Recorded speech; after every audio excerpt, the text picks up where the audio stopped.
The morning sun cast long shadows across the military base as Colonel Marcus Reynolds strode through the training grounds, his boots echoing against the concrete. At 45, he had seen enough combat zones to fill several lifetimes, and his weathered face bore the quiet confidence of a man who had earned his rank through blood, sweat, and unwavering dedication to his country. The base was alive with activity. Young recruits moved in formation, their voices rising in synchronized cadence as they ran past. Mechanics worked on armored vehicles, the sound of metal against metal ringing through the crisp morning air. It was a familiar symphony to Reynolds, one that had become the soundtrack of his adult life. As he walked toward the administration building, Reynolds barely noticed the figure sitting alone on a bench near the armory. The person wore standard military fatigues, head down, focused on what appeared to be equipment maintenance. It was a common sight on any base, nothing that would typically catch a senior officer's attention. The figure was small in stature, unremarkable in the sea of uniformed personnel going about their daily routines. Reynolds had important matters on his mind. Intelligence reports suggested increased enemy activity in the northern sectors, and he needed to review deployment strategies with his staff. The weight of command pressed heavily on his shoulders, as it always did when lives hung in the balance. He had learned long ago that in military leadership, there was no room for casual observation or idle curiosity about individual soldiers unless they directly impacted mission objectives. The figure on the bench continued working, methodically, cleaning what looked like specialized equipment. Occasionally, other soldiers would walk by, some nodding in acknowledgement, others paying no attention at all. Military bases operated on a strict hierarchy and routine, where everyone knew their place and purpose. Individual recognition often came only through exceptional performance or unfortunate mistakes.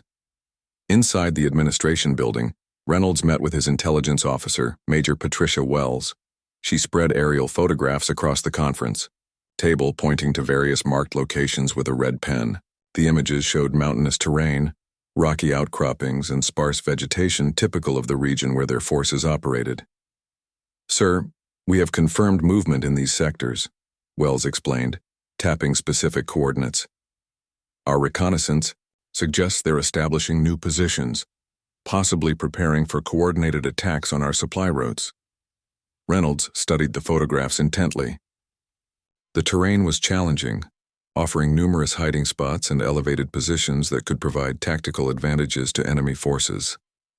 It was the kind of landscape that required specialized skills to navigate effectively, where conventional, military tactics often fell short. "What about our response capabilities?" Reynolds asked, his eyes still fixed on the images. "Do we have adequate coverage for these areas?" Wells hesitated slightly before responding. "We have standard units positioned at key points, but this terrain requires more specialized approaches. Long-range engagement capabilities would be ideal, but our current deployment focuses primarily on close-quarters combat scenarios." The conversation continued for over an hour, with various staff members joining to discuss logistics, equipment needs, and personnel assignments. Reynolds found himself thinking about the complexity of modern warfare, where success often depended on having the right person with the right skills in the right place at exactly the right moment. As the meeting concluded, Reynolds walked back across the base, his mind processing the information he had received. The afternoon sun was warmer now, and the training activities had shifted to different areas of the facility. The bench where the solitary figure had been sitting earlier was now empty, with only a few scattered leaves blown by the wind indicating anyone had been there. That evening, Reynolds reviewed personnel files in his office, looking for soldiers who might be suitable for the upcoming mission requirements. The files contained standard information: names, ranks, specializations, performance evaluations, and service records. Each soldier was reduced to a collection of data points, qualifications, and numerical scores that were supposed to capture their military value. He paused at several files, noting soldiers with mountain warfare experience, others with reconnaissance, training, and some with specialized weapons expertise. The challenge was finding individuals who combined multiple skill sets while also demonstrating the mental resilience required for independent operations in hostile territory. Outside his office window, Reynolds could see the base settling into evening routines. Security patrols walked their designated routes, lights came on in various buildings, and the constant hum of activity gradually diminished. It was during these quiet moments that the weight of command felt heaviest, when the abstract concept of military strategy became personal responsibility for the soldiers under his leadership. A knock at his door interrupted his thoughts. Sergeant First Class Anderson entered with additional intelligence reports that had arrived during the day. The reports confirmed the earlier assessments and added new details about enemy movements and potential threats to their forces. "Sir, there's also been a request from the Weapons Training Division," Anderson mentioned as he prepared to leave. "They want to schedule some specialized marksmanship demonstrations for visiting officials next week." Reynolds nodded absently, his attention still focused on the personnel files spread across his desk. Marksmanship demonstrations were routine events, designed to showcase military capabilities to politicians and defense contractors who needed to understand how their funding was being utilized. Such events rarely involved the soldiers, who would actually be deployed in combat situations. As Anderson left, Reynolds returned to his review of the files. Each soldier represented someone's son or daughter, someone who had chosen to serve their country despite the risks involved. The responsibility of deployment decisions never became easier, regardless of how many times he had faced such choices throughout his career. The base grew quieter as evening deepened into night. Reynolds continued working, knowing that tomorrow would bring new challenges and require new decisions. The intelligence report suggested that time was becoming a critical factor, and delays in response could result in strategic disadvantages that might prove costly in both tactical and human terms. In the distance, he could hear the occasional sound of vehicles moving through the base and the steady rhythm of security patrols maintaining their vigilant watch. These were the sounds of military readiness, the constant state of preparation that defined life in service to one's country. 3 days later, the situation in the northern sectors had escalated beyond initial projections. Enemy forces had established multiple positions along key supply routes, effectively cutting off 2 forward operating bases from regular resupply missions. The strategic implications were severe, threatening not only the immediate tactical situation, but also the broader operational objectives in the region. Reynolds found himself in the command center at dawn, surrounded by maps, communication, equipment, and staff officers who had been working through the night to develop response options. The fluorescent lights cast harsh shadows across tired faces, and the air was thick with the tension that accompanied urgent military decision-making. "We need precision engagement at extended ranges," Major Wells explained, pointing to specific locations on the topographical map. "These positions are heavily fortified and situated at elevations that make conventional assault extremely costly. Air support is limited due to weather conditions and enemy air defense capabilities." The terrain shown on the map was unforgiving. Steep mountain slopes, rocky outcroppings, and sparse cover that would make troop movements easily detectable. It was exactly the kind of environment where specialized skills became the difference between mission success and catastrophic failure.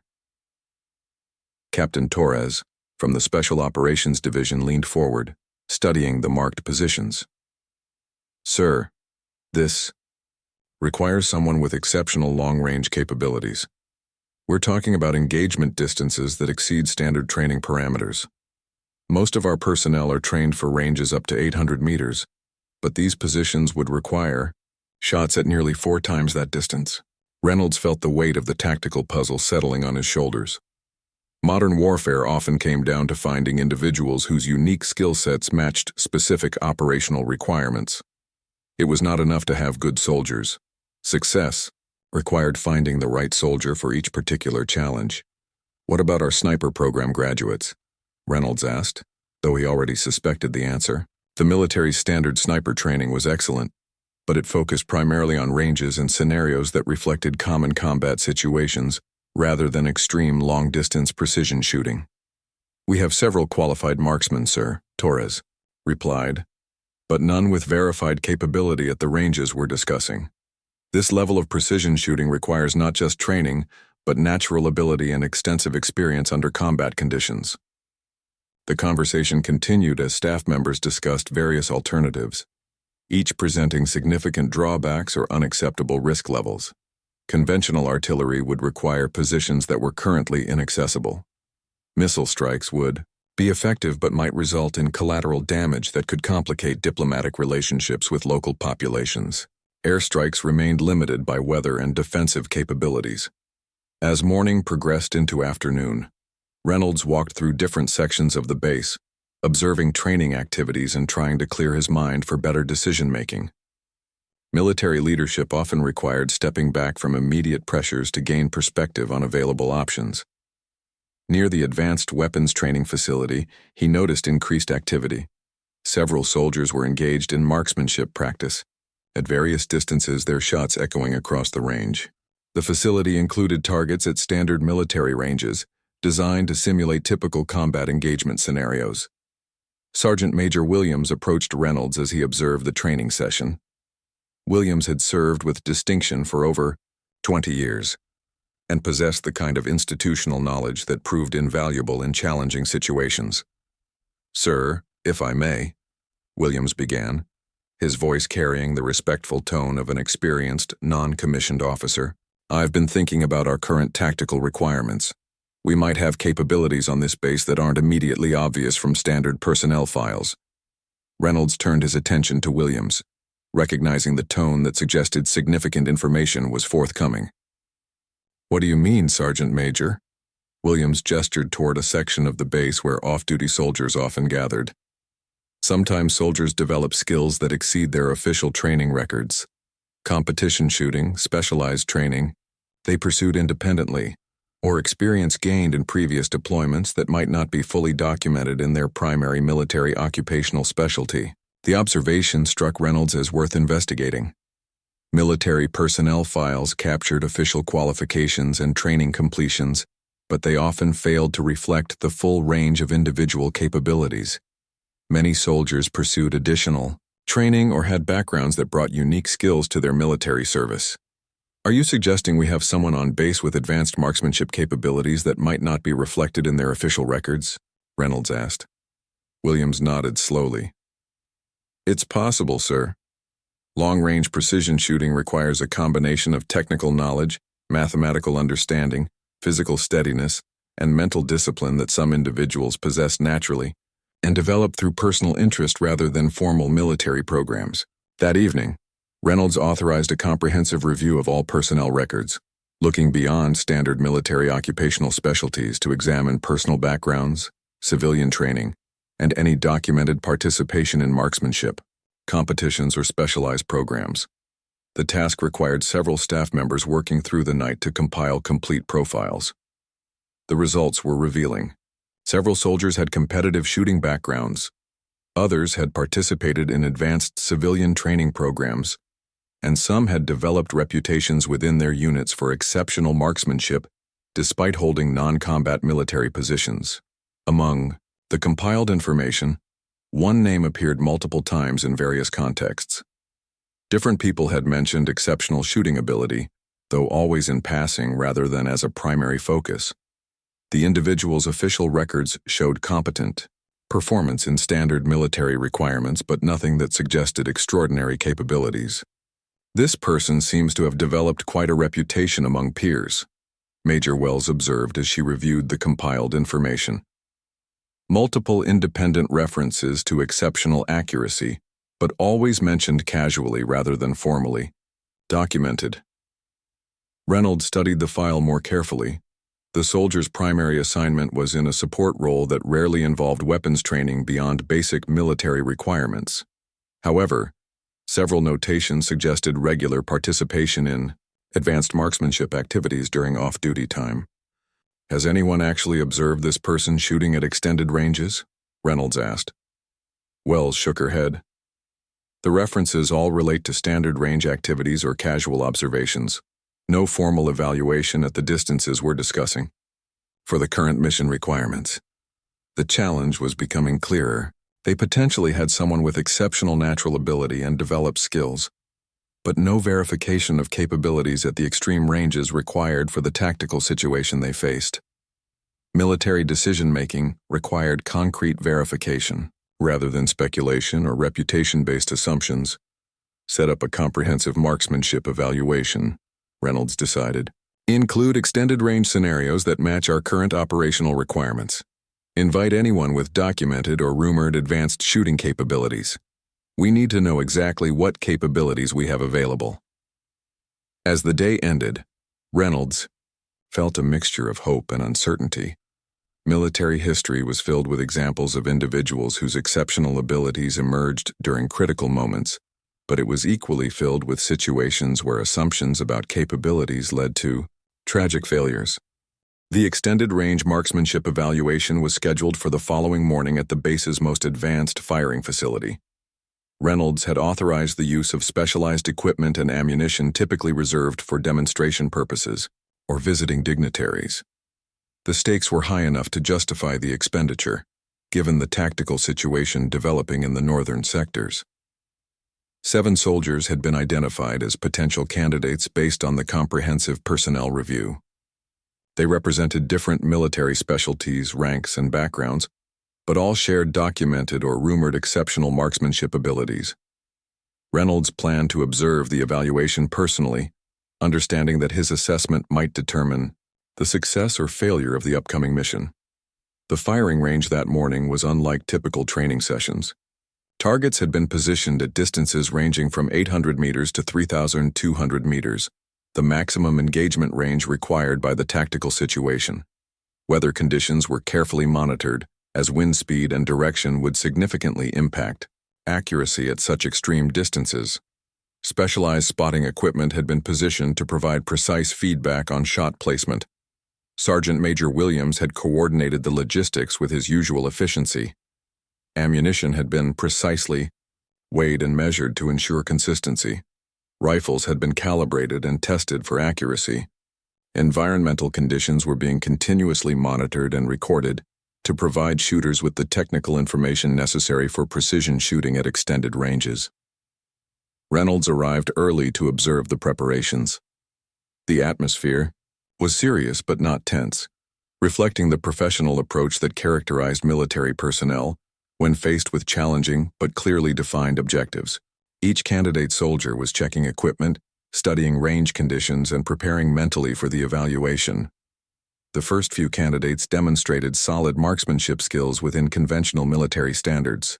Their shots at 800 and 1,000 meters were accurate and consistent, meeting or exceeding requirements for standard military sniper qualifications. However, as distances increased beyond 1,500 meters, accuracy began to deteriorate significantly. Wind compensation becomes critical at these ranges, explained Chief Warrant Officer Davidson, the base's senior marksmanship instructor. The mathematical calculations become increasingly complex, and even minor errors in environmental assessment result in significant target misses. Reynolds watched as the 4th candidate, a staff sergeant with extensive combat experience, attempted shots at 2,400 meters. The results were respectable but not exceptional, falling within acceptable accuracy parameters for some tactical situations, but not meeting the precision requirements for the current mission objectives. It was during the 5th candidate's attempt that Reynolds noticed someone watching from a distance. The figure stood near a maintenance building observing the evaluation, but not participating. There was something about the posture and attention focus that suggested more than casual interest in the proceedings. "Who is that observer?" Reynolds asked Williams, pointing toward the distant figure. Williams followed his gaze and recognized the person immediately. "That's one of our support personnel, sir. Requested to observe the evaluation but declined to participate when invited." Reynolds found this curious. Military personnel typically jumped at opportunities to demonstrate their skills, especially when such demonstrations might lead to more interesting assignments or recognition from senior officers. The reluctance to participate suggested either lack of confidence or perhaps awareness of capabilities that exceeded official expectations. Yowan, 6th candidate, was completing attempts at maximum range when Reynolds decided to walk over to the observing figure. As he approached, he could see the person was studying the shooter's techniques intently, occasionally making notes in a small notebook. Interested in long-range marksmanship? Reynolds asked conversationally as he approached. The soldier came to attention immediately upon recognizing the colonel's rank insignia. Yes, sir. It's fascinating to see how different shooters approach the technical challenges. Reynolds noticed that the response focused on technical aspects rather than expressing desire to participate. Sergeant Major Williams mentioned you were invited to participate but declined. Any particular reason? I prefer not to draw unnecessary attention, sir, came the measured response. My current assignment doesn't require advanced marksmanship skills, and I believe it's better to focus on my assigned responsibilities. The answer was professionally appropriate, but struck Reynolds as unusual. Most soldiers would eagerly embrace opportunities to showcase their abilities, particularly in front of senior officers. The reluctance suggested either genuine humility or awareness of exceptional capabilities that might complicate current assignment preferences. Before Reynolds could pursue the conversation further, excited voices from the firing line drew his attention back to the evaluation. The sixth candidate had achieved remarkably accurate shots at 2,800 meters, exceeding expectations and generating enthusiasm among the observing instructors. Sir, you need to see these results, Chief Davidson called out, his voice carrying clear excitement. This level of accuracy at this range is exceptional. Reynolds returned to the firing line to examine the target results. The shot grouping was indeed impressive, meeting the precision requirements for the tactical situation they faced. However, as he studied the results more carefully, he noticed subtle inconsistencies that suggested the accuracy might not be completely reliable under varying conditions. What's your assessment, Chief? Reynolds asked Davidson privately. The accuracy is excellent, sir, but I have some concerns about consistency under field conditions. Range shooting allows for optimal preparation and environmental control. Combat situations present variables that can significantly impact performance. Reynolds appreciated the honest assessment. Military operations required reliable capabilities, rather than optimal performance under ideal conditions. The difference between range accuracy and field effectiveness had been the determining factor in numerous tactical successes and failures throughout military history. As the evaluation continued, with the seventh candidate, Reynolds found his attention drifting back to the solitary observer. Something about the person's demeanor and focused attention suggested deeper knowledge and experience than their reluctance to participate would indicate. The seventh candidate's performance was competent, but not exceptional, falling short of the precision requirements for the most critical aspects of the mission. As the formal evaluation concluded, Reynolds faced the reality that while several soldiers had demonstrated impressive capabilities, none had clearly proven themselves capable of meeting all operational requirements under field conditions. Sir, Williams approached as the equipment was being secured. There's something you should know about our observer over there. Reynolds turned his attention back to Williams, sensing that important information was forthcoming. I've done some additional research on that soldier's background, Williams continued. There are some interesting details that might not be immediately obvious from the standard personnel file review. Sergeant Major Williams pulled out a folder containing additional research he had conducted following their previous conversation. His expression suggested the information was significant, though he maintained the professional demeanor that characterized his decades of military service. Sir, I contacted some colleagues at other installations to gather more complete background information, Williams began, opening the folder carefully. This soldier's previous assignment was at Fort Campbell with the 160th Special Operations Aviation Regiment. The transfer here was requested for personal reasons, but the performance records from that assignment are quite remarkable. Reynolds felt his attention sharpen. The 160th SOAR was known for supporting the most demanding military operations, and personnel assigned there typically possessed exceptional skills that exceeded standard military requirements. Transfer requests from such prestigious assignments were unusual, and often indicated either personal circumstances or capabilities that made standard assignments seem routine. What kind of performance records? Reynolds asked, though he suspected the answer would explain the soldier's reluctance to participate in the marksmanship evaluation. Williams handed over several documents that had been faxed from Fort Campbell's personnel office. The record showed extensive training in advanced marksmanship, mountain warfare, and specialized reconnaissance operations. More significantly, they included documentation of successful long-range engagements during actual combat operations in Afghanistan. According to these records, this soldier has confirmed engagements at ranges exceeding 3,000 meters under combat conditions, Williams explained. The documentation includes verification from multiple sources and formal recognition for exceptional marksmanship during several high-risk operations. Reynolds studied the documents carefully. The confirmed engagement distances exceeded the requirements for their current tactical situation, and the fact that these were combat achievements, rather than range performances, addressed his concerns about field effectiveness versus optimal conditions. Why wasn't this information included in the personnel file review? Reynolds asked, though he already understood the answer. Military personnel with exceptional capabilities in specialized operations often had portions of their service records classified or compartmentalized for security reasons. The soldier requested that previous assignment details not be included in routine personnel reviews, Williams replied. Apparently, the transfer here was specifically to move away from high-profile assignments and focus on less demanding responsibilities. This revelation added complexity to Reynolds' assessment of the situation.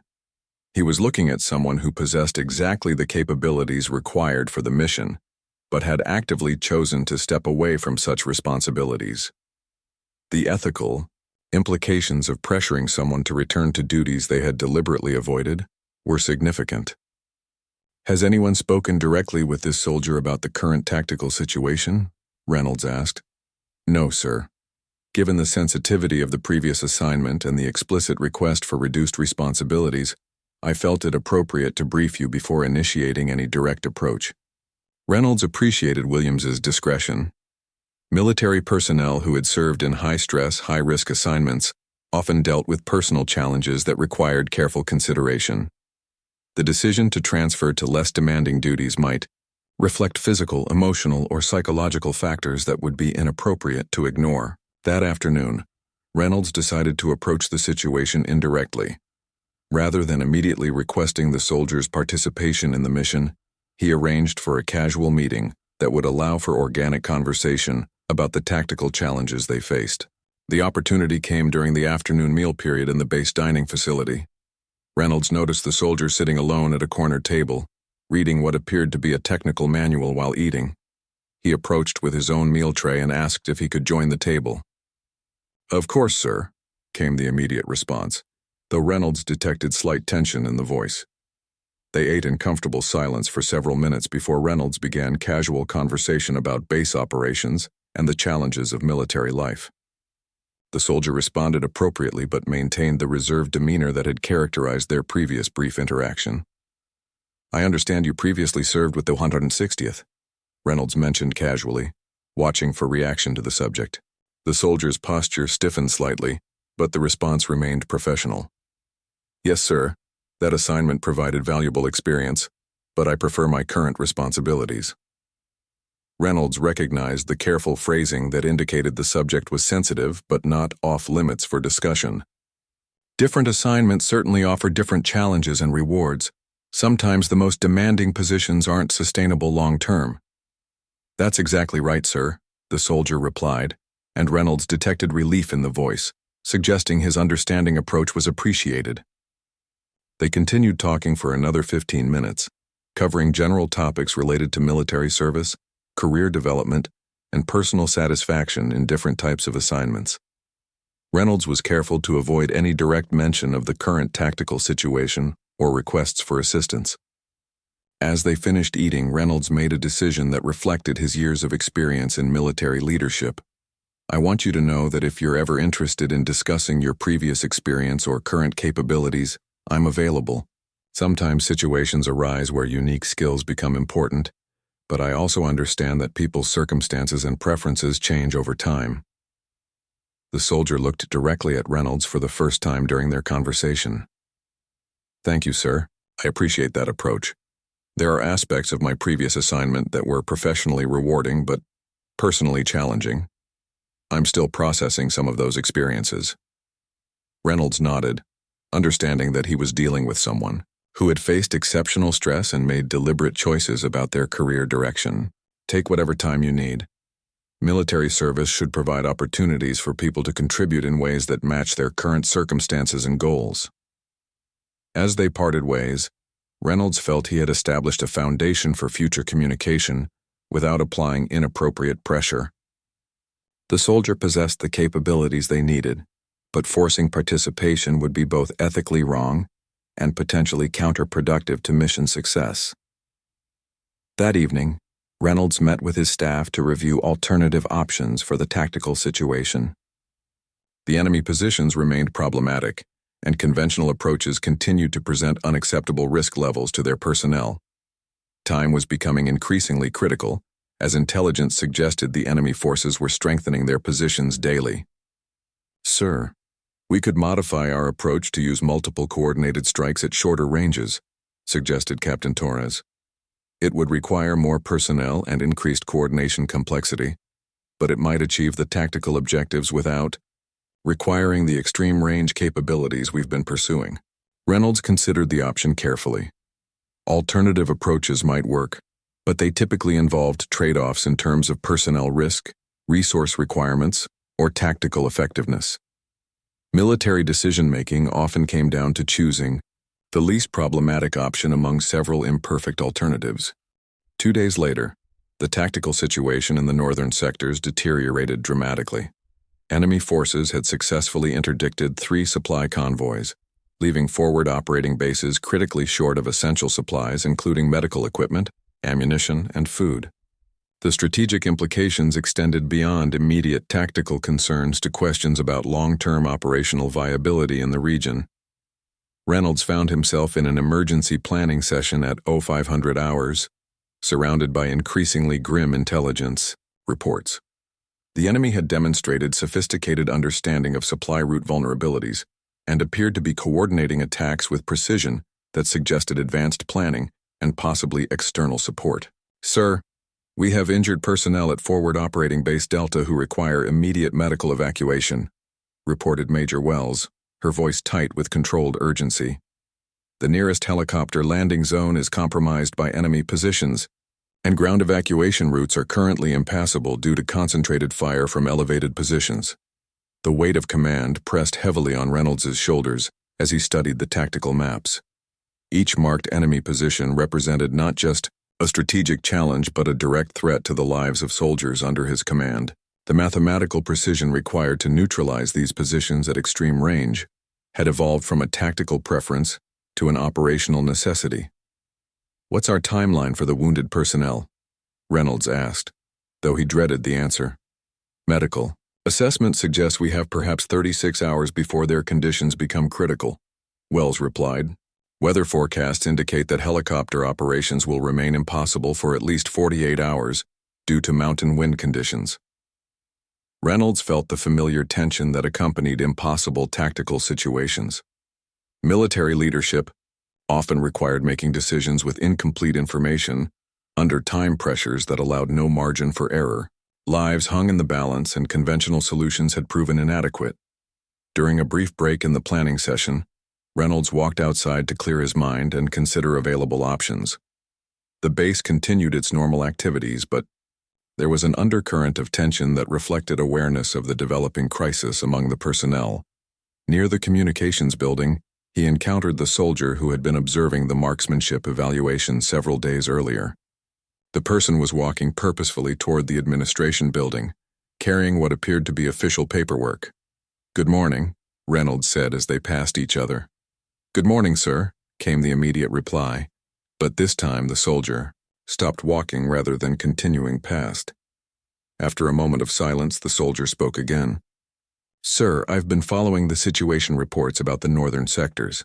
I understand there are personnel in immediate danger." Reynolds studied the soldier's expression, recognizing the internal conflict that often preceded significant decisions. "Yes, we're dealing with a challenging tactical situation that requires capabilities we're not certain we possess." "With respect, sir, I believe you do possess those capabilities," the soldier said quietly. I've been thinking about our conversation the other day, and I realized that personal preferences sometimes need to be balanced against operational necessities. Reynolds felt a surge of hope mixed with concern. Are you suggesting you might be willing to discuss your previous experience and current capabilities in relation to our tactical requirements? The soldier nodded slowly. I am, sir. But I need you to understand that my reluctance wasn't about unwillingness to serve. It was about managing personal challenges related to my previous assignments. However, when people's lives are at immediate risk, those personal considerations become less important. I appreciate your honesty, Reynolds replied. Would you be willing to meet with me and my staff to discuss the specific tactical requirements and assess whether your capabilities match our operational needs? Yes, sir. I can do that. But I want to be clear that if I determine I can contribute effectively to the mission, I'll commit fully regardless of my personal preferences about returning to this type of assignment. Reynolds recognized the statement as reflecting the kind of professional dedication that characterized exceptional military personnel. The willingness to set aside personal considerations for mission requirements demonstrated the values that made military service effective during critical situations. An hour later, Reynolds convened a classified briefing that included only essential staff members and the soldier whose capabilities might prove crucial to mission success. The briefing room atmosphere was serious but not tense, reflecting focused attention on tactical problem-solving rather than interpersonal dynamics. These are the enemy positions we need to neutralize, Major Wells explained, indicating specific locations on the detailed topographical map. The ranges vary from 2,800 to 3,200 meters, depending on potential shooting positions we can establish. Environmental conditions include variable wind patterns, elevation changes, and limited visibility windows due to terrain features. The soldier studied the map intently, asking specific questions about enemy defensive capabilities, potential approach routes, and available support equipment. The questions demonstrated deep understanding of long-range engagement complexities and suggested systematic analysis of tactical options. What intelligence do we have about enemy personnel strength at these positions? The soldier asked, pointing to the most distant target location. Estimated 3 to 5 personnel per position, with heavy weapons capabilities and prepared defensive positions, replied Captain Torres.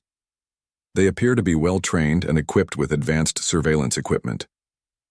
Reynolds observed the soldier's reaction to this information, noting the focused attention and professional assessment that characterized experienced military personnel evaluating operational challenges. There was no indication of hesitation or concern about the tactical difficulties involved. Sir, based on this briefing, I believe I can effectively engage these targets, the soldier said after several minutes of careful study. The ranges are within my demonstrated capabilities, and the environmental conditions, while challenging, are manageable with proper preparation and support.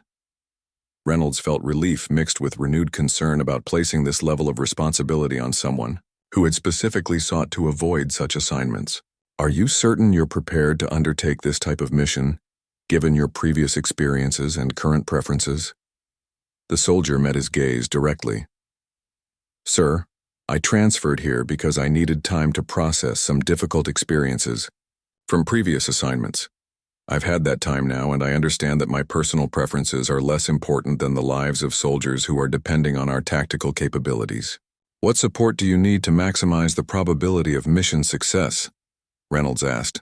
Standard sniper support team, specialized ammunition, and weather monitoring equipment. Also, I'd prefer to conduct reconnaissance of potential shooting positions personally, rather than relying solely on aerial intelligence. Reynolds nodded, recognizing the thorough approach that characterized professional military planning. You'll have whatever support you require. When can you be ready for deployment?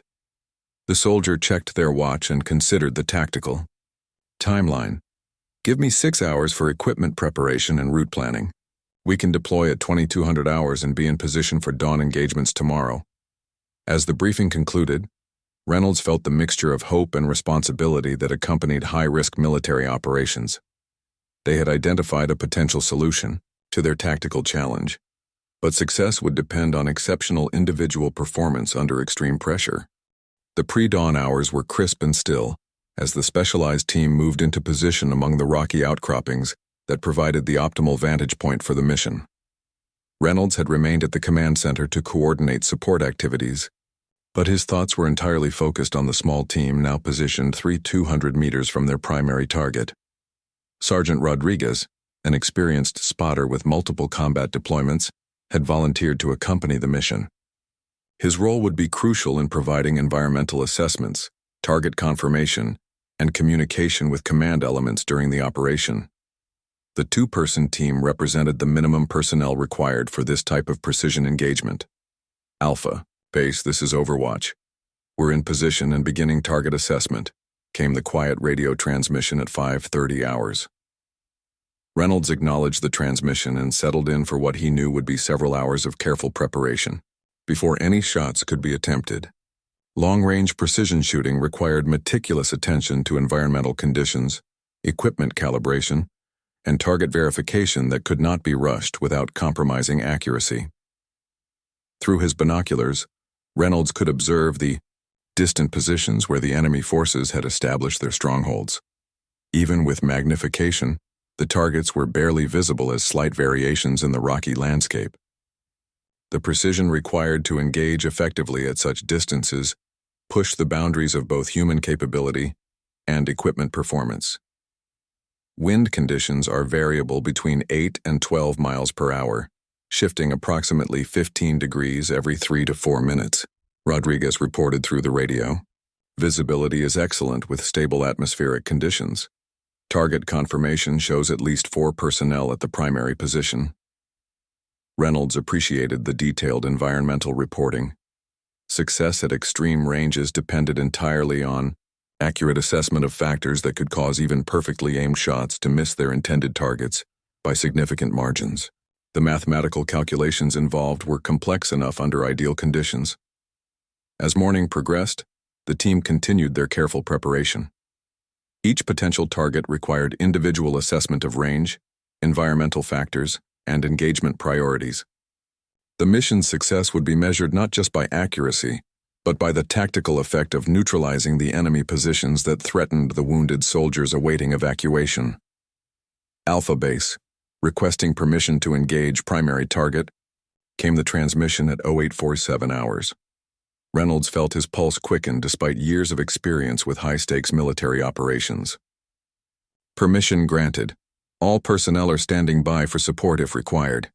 The silence that followed seemed to stretch endlessly, though Reynolds knew it represented only the few seconds required for the sniper to make final adjustments and take the shot. Long-range engagements involved several seconds of bullet flight time, during which success or failure remained uncertain. Target neutralized, Rodriguez's voice came through the radio with professional satisfaction. Confirmed hit at 3,187 meters. Secondary targets are reacting and moving to covered positions. Reynolds felt a surge of relief.